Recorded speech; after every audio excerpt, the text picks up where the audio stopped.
Symbolic interactionism is a theory that focuses on relationships among individuals and how they react in society.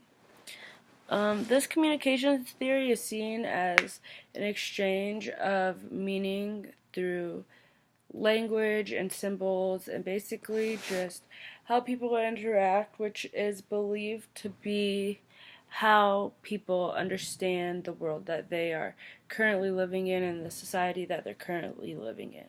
So Mead was the founder of symbolic interactionism, and even though he didn't publish any work on it, he is still created the founder.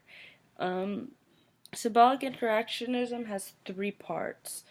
How humans interact with things based on meanings given to those things, such as symbols like crosses and the dollar sign and things like that.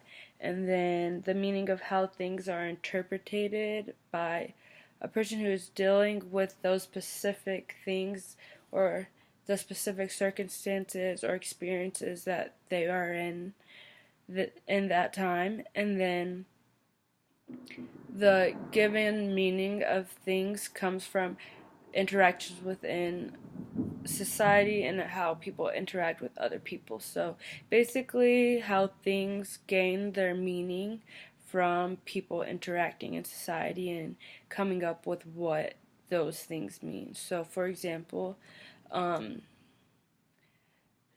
to a symbolic interactionist, if you love to read books, they might think that you learn that books are good and important through interactions that you may have had at school, with your family, with your friends, or at church or something like that. This basically means that maybe your family or school had like reading time each week, or you would get your library card for school and it was treated as like a special event, or you belong to a book club, or you would have reading time before bed each night with your family. So basically, that's an example of how a symbolic interactionist would look at something that you believe in. They would attach it to a reason behind why you think the way that you do. So, social scientists who apply the symbolic interactionist theory look basically for patterns between people. They often study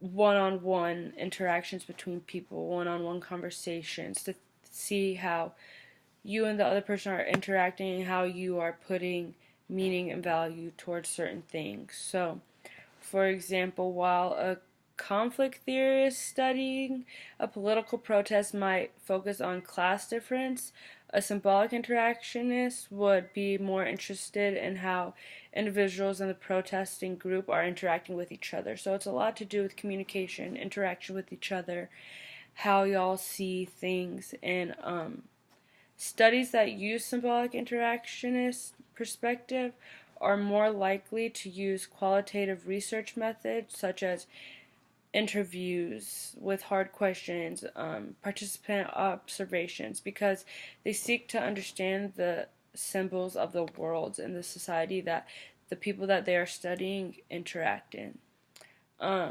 Research done from this perspective is often criticized because of the difficulty of remaining objectives. It's criticized because it's extremely narrow focus on symbolic interaction, and you really have to go in depth with your studies and focus on what you're looking for, why, like all the reasoning behind it, and it's really hard to come up with one common theme whenever you're focusing on individuals unless you're characterizing them in a huge group. So if the people who you're studying are all the same, then they might put value towards certain things the same, but it's hard to generalize a lot of things when it comes to this theory, and that's one thing why they're criticized, because the research that has to be done has to be really in depth.